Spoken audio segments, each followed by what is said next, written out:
Prologue. The end of us. They say most things break quietly, a cup slipping from your hand, a thread unraveling at the hem. But when my marriage broke, it was loud, not in sound, but in the silence that followed. I had been married to David for 5 years. 5 years of Sunday brunches, Netflix routines, and quiet loneliness I refused to name. I wasn't unhappy, not exactly. But I wasn't whole either. I had become a version of myself that smiled at parties and made excuses for his late nights. The day I found out about the affair, I didn't scream. I sat on the kitchen floor, back pressed against the fridge, staring at a bottle of unopened red wine we'd bought for our anniversary. He didn't deny it. He just said, "I didn't mean for it to happen." Isn't that always how it starts? With something unintentional, a glance, a conversation, a lie. Then suddenly, you're the outsider in your own life. I packed the next morning, not just my clothes, but my books, my candles, the soft cardigan I never wore around him because it was too messy. I left the apartment key on the dining table and took the train to Asheville, North Carolina, a town I once visited on a weekend trip where the mountains felt close enough to breathe in and the streets smelled like roasted coffee and wet leaves. I didn't have a plan, just an Airbnb and a list of things I didn't want to feel anymore. What I didn't expect was to run into Ethan Cole. He had been a memory, a brief moment from college, a party, a kiss, and nothing more. I remembered how his lips had tasted like mint and regret. I remembered how we never spoke about it afterward. Life went on. We moved away, got married, built and broke things. But now he was here, in this new city I didn't yet belong to. Still quiet, still unreadable. I wasn't ready for him. I wasn't ready for anything. But healing never waits for readiness. And love doesn't always knock. Sometimes it walks in wearing the face of an old what if. Chapter 1. New air, same weight. The first night in Asheville, I slept with the windows open. The air smelled like pine and rain. I lay on a mattress that didn't belong to me, under a ceiling I didn't recognize, trying to convince myself that this was freedom, that I had done something brave, that leaving wasn't the same as running. The truth, I felt empty, like I had been scooped out and filled with fog, the kind that creeps in slowly, soft but suffocating. I spent the first few days walking. I wandered the narrow streets of the old district, where indie bookstores and handmade jewelry shops leaned into each other like tired lovers. I ate alone in small cafes. I took photos with my phone of anything that looked like it might remember me later. A cracked fountain, a woman playing violin under a cherry tree, a dog sleeping outside a record shop. It was on the 5th day that I saw him. I was in line for coffee at a little corner cafe called Finch and Maple, the kind of place where the baristas knew everyone's names and always had a new seasonal syrup to recommend. I was scanning the shelves of pastries when I heard a voice behind me. "Claire?" I turned, slowly. The kind of turn you do when your name feels like a memory and you're not sure it belongs to you anymore. And there he was. Ethan Cole. He looked older, but then again, so did I. His jaw was more defined. There were fine lines around his eyes, the kind that come from laughing or crying. His hair was darker than I remembered, and longer. But it was him, no doubt. For a split second, I wanted to pretend I didn't recognize him. But my body knew. It remembered his eyes, his scent, that one kiss. "Ethan," I said, my voice quieter than I meant it to be. He smiled, a small, surprised, almost shy smile. "I thought it was you," he said. "It's been, 20 years? Something like that," I replied. We stood there, suspended in the awkward space between nostalgia and unfamiliarity. The cashier cleared her throat, and I ordered something without tasting the words. He waited for me outside, and when I stepped out, coffee warming my hand, he asked, "Do you have time to sit?" I did, and even if I didn't, I would have made time. We sat under the awning while light rain kissed the pavement. He asked what brought me to Asheville, and I gave the version of the story that didn't hurt.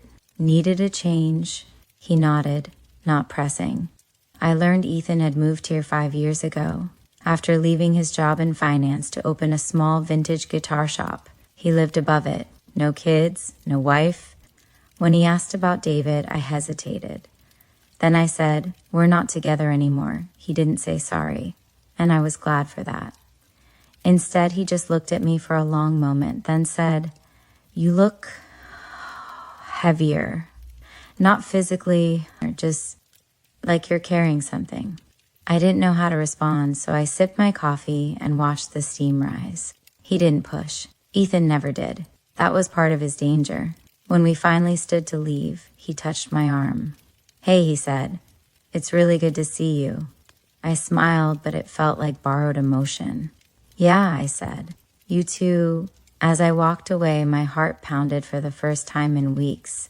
And somewhere deep inside, something old cracked open. A door I thought I'd nailed shut. And behind it, warmth. Chapter 2. That One Kiss. I was 20 when I kissed Ethan Cole. It was a rainy night in Boston. College life was blurred around the edges. Too many cheap beers, deadlines we never met, and friends we thought we'd have forever. Ethan wasn't one of my inner circle, but he floated on the edges, quiet, observant, always with a book in his hands or headphones in his ears. He was the kind of guy who knew everyone's major but didn't let anyone know his middle name. The night we kissed, there was a house party 3 blocks from campus. I don't even remember whose place it was. I only remember the smell of stale beer, wet socks, and something burning in the oven. I remember standing on the back porch to escape the noise, soaked from the rain, hair plastered to my cheeks. And I remember Ethan appearing beside me like a ghost I'd forgotten I believed in. "You hate parties too, huh?" he said. I laughed. "I don't hate them. I just don't know what I'm supposed to feel in them." He nodded, taking a sip from his bottle. Me neither. We stood there a long time in silence, just breathing in the storm. At some point, I turned to say something. I don't even remember what, but he looked at me, and I looked at him, and the space between us became a question. And then, his mouth was on mine, soft, careful, like he wasn't sure if I'd pull away. I didn't. It lasted maybe 10 seconds, maybe less, but it stayed with me for 20 years. We didn't talk about it afterward. He left the party. I went back inside. Life swallowed us both. Other people, other cities, other heartbreaks. But when I sat across from him again at that cafe in Asheville, the memory of that kiss sat between us like a live wire. 2 days passed before I saw him again. I was walking home from the bookstore when I passed a little guitar shop on a corner I hadn't noticed before. Through the foggy window, I saw him, sitting on a stool, stringing a vintage acoustic guitar. I pushed the door open. A bell rang softly overhead. He looked up, surprised, and smiled. "You found me," he said. "I was just wandering," I replied. "Still counts." The shop smelled like wood and oil and music long gone. I walked between the guitars, running my fingers lightly over their strings, like touching strangers with history.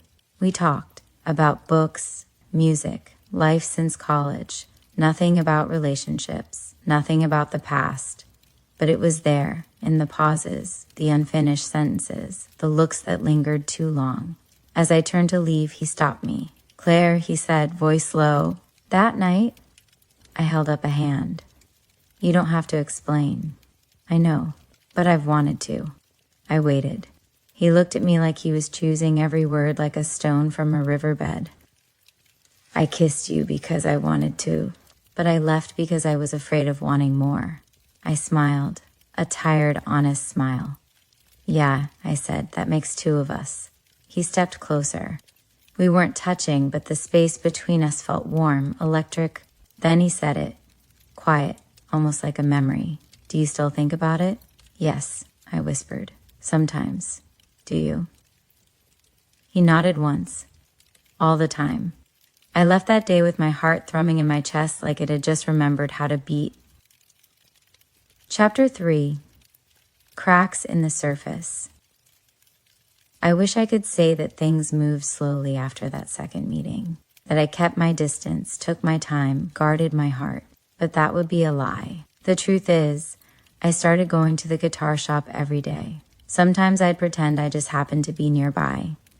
Other times I brought coffee or pastries, using caffeine as an excuse to linger. We'd talk for hours about everything and nothing. The guitars became our witnesses, the sound of tuning strings our soundtrack. Ethan didn't ask many questions. He never pushed. He simply listened. And I hadn't realized until then how long it had been since someone really listened to me. Not out of obligation, not just waiting for their turn to speak, but truly listening. One afternoon, he handed me an old Fender and asked if I played. I used to, I said. A long time ago. He smiled. "Wanna try?" I ran my fingers along the fretboard and felt a version of myself I had forgotten come back to life. I told myself it was harmless, just friendship, a reconnection, a safe space after the war zone of my marriage. But inside, I knew better. I saw it in the way my reflection changed. I wore my hair down more often. I started wearing lipstick again. I hummed without noticing. Emily, my best friend, called one night. She was still back in Atlanta, managing 3 kids and a husband who actually noticed her. "So," she said. "Met anyone?" I hesitated. "Then maybe. Tell me everything." I told her about Ethan, the coffee shop, the guitar store, the kiss from 20 years ago. She was quiet for a long time. Then she said, "Claire, be careful. With him? With yourself?" That night, I lay awake thinking about David, the way his voice had changed in the last year, the distance in his eyes, the texts he used to send with just a thumbs up when I said I missed him. The woman he cheated with had been someone from work. I saw a photo once, on his phone, when he left it unlocked on the bathroom sink. She was pretty, younger, smiling in that way I used to smile at him. I'd asked him once, near the end, why her? He said, "I don't know, she just made me feel seen." That was the worst part, not the betrayal, but the fact that I had become invisible to the person I loved. The next day, Ethan closed the shop early and asked if I wanted to walk with him through the botanical gardens. We walked without touching, but I could feel the electricity between us, every step a whisper. He stopped under an elm tree. "Claire," he said, "I know you're not ready, and I don't want to rush you, but I need to say this." I turned to face him. "I want to know you again," he said. "Not just the girl I kissed at 20, but the woman in front of me now." My throat tightened. I wanted to say something light, make a joke, deflect. Instead, I said, "I'm terrified." "I know," he said. "Me too." He reached out, not to hold me, not to kiss me, just to brush a strand of hair behind my ear. That touch was more intimate than anything I'd felt in years. Later that night, lying in bed, I whispered into the darkness, "I think I'm falling." The room didn't answer, but my heart did. Chapter 4. The First Real Touch. It started with a storm. The sky cracked open around midnight, thunder rolling over the mountains like a low growl. Rain clattered against my windows in bursts, and every time lightning flashed, it lit up the corners of my rented room like the ghosts of memories trying to crawl in. I couldn't sleep. Not because of the storm, but because I couldn't stop thinking about him. Ethan, his voice, his hands, his eyes when he looked at me like I was the only thing in the room that mattered. Around 1:30 a.m., I gave up on pretending. I slipped out of bed, pulled on jeans and a sweater, and walked the 3 blocks to his guitar shop. The rain soaked through my clothes, but I didn't care. I just needed to see him. The lights were off, but I knocked. Twice, then once more, softer. A moment later, the door creaked open. He stood there barefoot, wearing nothing but pajama pants and a half-buttoned shirt. His hair was messy, and his eyes widened when he saw me. "Claire, I couldn't sleep." He stepped aside, and I walked in, dripping rain all over the hardwood floor. Neither of us said anything for a few seconds. Then, slowly, deliberately, he reached out and touched my cheek. His hand was warm, gentle, steady. "You're freezing," he murmured. "I don't feel cold." He didn't kiss me, not yet. Instead, he led me upstairs to the small apartment above the shop. The place smelled like cedar and old coffee. There was a single lamp glowing by the bedside and a worn-out armchair in the corner. Cozy. Real. "I didn't know if I'd see you tonight," he said. "I didn't plan to come, but you did. I needed to." He stepped closer. I watched his expression shift, from hesitation to hunger to something softer. Something like reverence. "Are you sure?" he asked. I nodded. "I haven't been sure of many things lately, but I'm sure of this." When our lips met, it wasn't wild or desperate. It was slow, careful, as if we were learning each other's language by touch. His hand slid up my arms, across my back, mapping the pieces of me no one had touched in years. Not really, not with meaning. When we fell into the bed, there were no fireworks, no cliches, just breath, skin, the quiet moan that escaped me when his mouth found the base of my throat. The way his fingers trembled when he unzipped my jeans. The sound of rain outside, steady as a heartbeat. We made love like two people who had lost too much and finally found something they weren't ready to lose. Afterward, we lay tangled in sheets, his hand tracing lazy circles on my shoulder. "You okay?" he whispered. I nodded into his chest. "More than okay." "I wasn't sure you'd ever let someone touch you again." "I wasn't either," I said. "But you don't just touch my body, Ethan. You touch something deeper." He kissed the top of my head and didn't say anything. He didn't need to. That night, wrapped in his arms, I didn't dream about David. I didn't feel the weight of betrayal or the ache of what I'd lost. I only felt the steady rise and fall of Ethan's breath, and the possibility of something new, something real. Chapter 5. The Shadows We Keep. The morning after was quiet, not awkward, not heavy, just still, like the calm after a long, violent storm. Ethan made coffee in the small kitchen while I sat on the edge of the bed, his shirt draped over my shoulders. It smelled like cedar, cinnamon, and him. Outside, the streets were still damp, glistening in the early sunlight like the town had wept itself clean. He handed me a mug, then sat across from me on the bed, his leg brushing mine. "I want to ask how you feel," he said. "But I don't want to ruin whatever this is." "You're not ruining anything," I said quietly. "I feel light and terrified." He nodded. "Same." We didn't say more. We didn't need to. Sometimes the absence of words carries the weight of truth better than anything spoken. But the fear didn't vanish. It lingered in the corners of the day. I went back to my place later that afternoon, the silence there louder than I remembered. I stood in the kitchen and stared at the space where David used to leave his keys. I thought about the ghost of our life together. How many mornings I stood in this exact spot pretending I was still happy. I wanted to call Emily, to confess that I'd slept with Ethan, that it felt different, that it scared the hell out of me, but I couldn't bring myself to say it out loud. Instead, I sat down at my laptop and opened a blank document. He kissed me like he was afraid I'd vanish if he blinked. I wrote the memory down, unsure if it was a journal entry or the beginning of something else. Words had always helped me make sense of feelings, but this time, they only scratched the surface. Because the truth was, I didn't know how to be loved without suspicion anymore. That week, Ethan and I saw each other almost every day. Little things. Dinner at a small Thai place he liked. A walk along the Blue Ridge Parkway. Quiet mornings with coffee and music. We didn't label anything. We just let it unfold.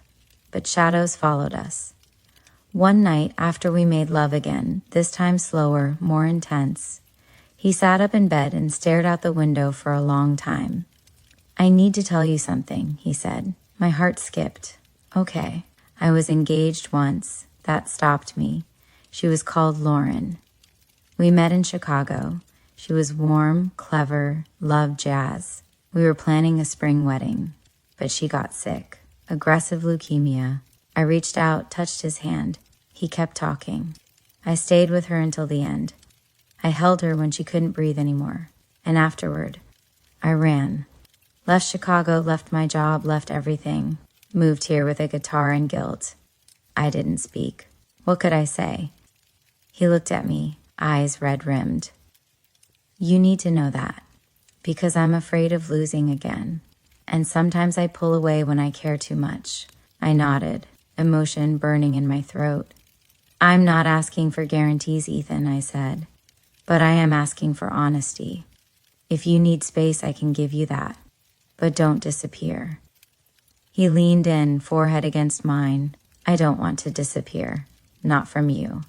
But the thing about shadows is they don't vanish with the light. They just hide better. And the past, it always finds a way to knock, even when you're finally learning how to open your heart again. Chapter 6, Ghosts in the Room. It happened on a Wednesday. I had just returned from the grocery store, juggling bags and humming a melody Ethan had played on his guitar the night before. My phone buzzed as I set the bags on the kitchen counter. Unknown number. Normally I wouldn't answer, but something made me swipe. Hello? A pause. Then a woman's voice, sharp, steady, and unfamiliar. Is this Claire Reynolds? Yes. Who is this? I'm Melissa Hart. I'm David's. Another pause. I'm his wife. I didn't understand at first. The words came in pieces, like scattered debris after an explosion. I found your number on his old phone, she continued. I just thought you should know. David's in the hospital. Heart failure. He asked for you. My hands shook. I leaned on the counter. Why would he ask for me? I don't know, she said. He was half conscious, but he kept saying your name. I hadn't seen David in over a year. Not since the divorce papers. Not since the last fight in the kitchen where we both said things we couldn't take back. I remember him standing there, arms crossed, saying, maybe you just don't know how to love anyone anymore. I remember the silence that followed, and now he was calling for me. Ethan noticed something was wrong the second he saw me. Claire? He said as I walked into the shop, pale, quiet. I didn't lie. I couldn't. My ex-husband's in the hospital. He blinked like he hadn't expected that. Is he okay? I nodded slowly. He asked for me. Ethan's jaw tightened, not out of jealousy, but out of knowing. Because he understood that ghosts don't just live in the past. They knock on your door when you least want them to. Are you going to see him? I think I have to. He didn't argue. He just pulled me into his arms. You don't owe him anything, he whispered. But maybe you owe it to yourself, to close it properly. The hospital smelled like bleach and memory. Melissa met me in the hallway. She was younger than me, pretty but tired looking. He's been in and out, she said. You don't have to stay long. I nodded, heart thudding. When I walked into the room, he looked older, thinner, worn down by more than illness. His eyes fluttered open when I whispered his name. Claire, I'm here. A faint smile. I didn't think you'd come. I almost didn't. He looked away. I deserved that. There were no big speeches, no movie-ending confessions, just fragments. I was wrong, he said, about everything. I know. I never stopped loving you, he whispered. Even when I hurt you, I didn't say it back, because it wouldn't be true. Instead, I reached for his hand. I forgive you, David. His eyes filled with tears. He nodded, and just like that, the weight I didn't realize I was still carrying loosened. That night, I sat on the porch of my apartment, legs tucked under me, staring at the stars. Ethan called. Hey, he said softly. You okay? I think so. It felt like saying goodbye to a version of myself I had been dragging behind me. I'm proud of you. His voice felt like home. Come over? I asked. A pause. Then, I'm already on my way. Chapter 7. The Risk of Staying. Ethan arrived 15 minutes later with 2 cups of tea and that quiet steadiness I was beginning to rely on too much. We didn't say much. He handed me the tea, sat beside me on the porch swing, and just existed with me. Sometimes presence is the only thing a person can give, and sometimes it's enough.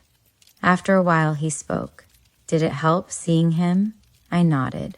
more than I thought it would. I think I finally let him go. He turned toward me. And how does that feel?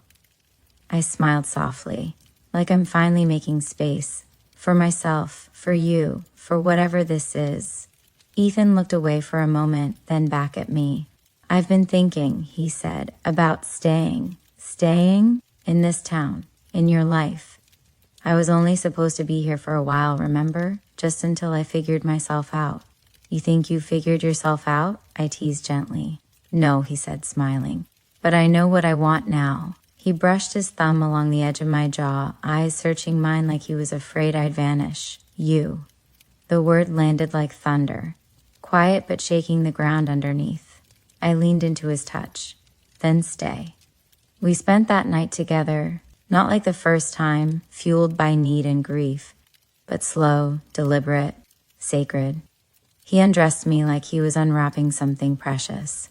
His mouth was soft on my collarbone, his hands gentle but certain, and I, for once, didn't shrink away, didn't brace for pain.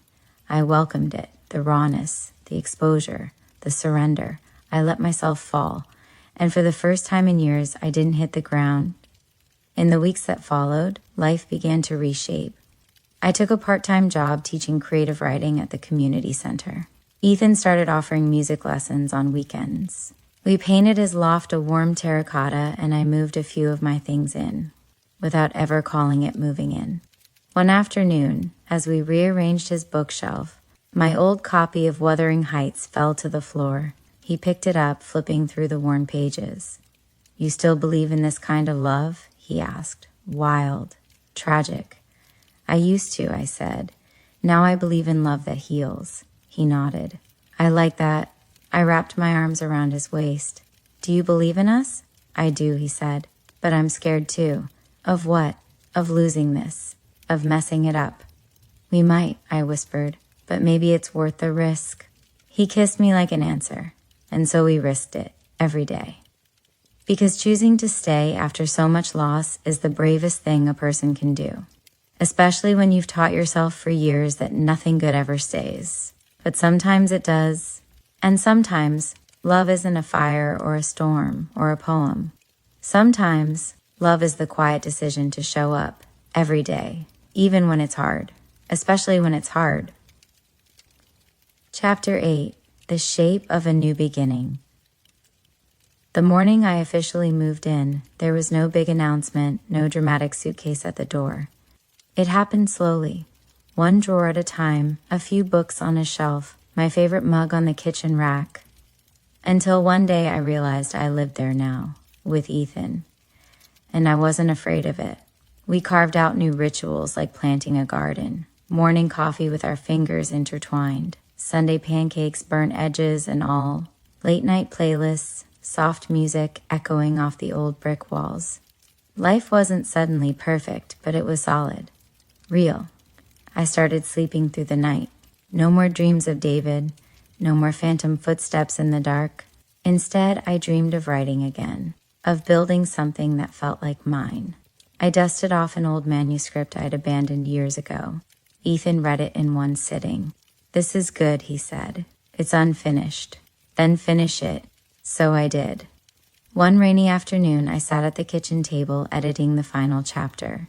Ethan was by the window, strumming gently on his guitar, humming a tune he said he wrote just for me. I don't know what to call it yet, he said. Maybe you don't have to. Some things don't need a name.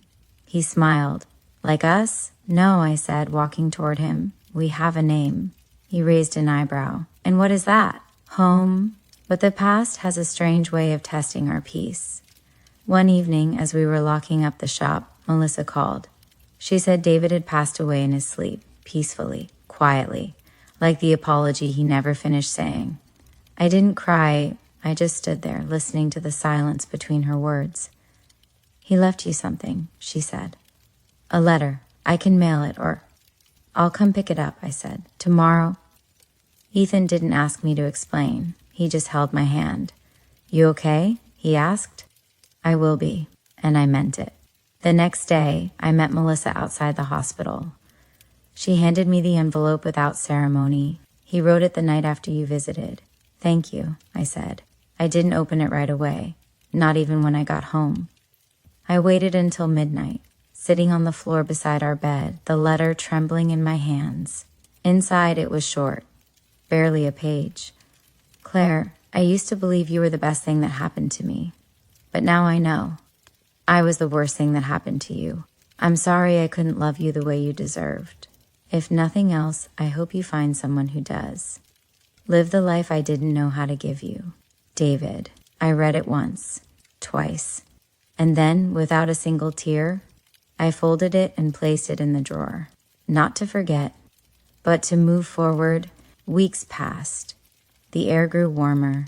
The garden we planted together began to bloom. Lavender, thyme, wild daisies. I stood barefoot on the porch one evening, watching the sun melt into the hills, and realized something so simple it felt like a revelation. I wasn't waiting for my life to begin anymore. It had already started, right here with Ethan.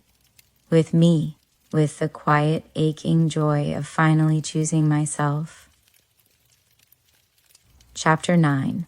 When the Wind Changes. The wind shifted in late August. It wasn't just the weather, though the breeze carried hints of coolness, of something about to turn.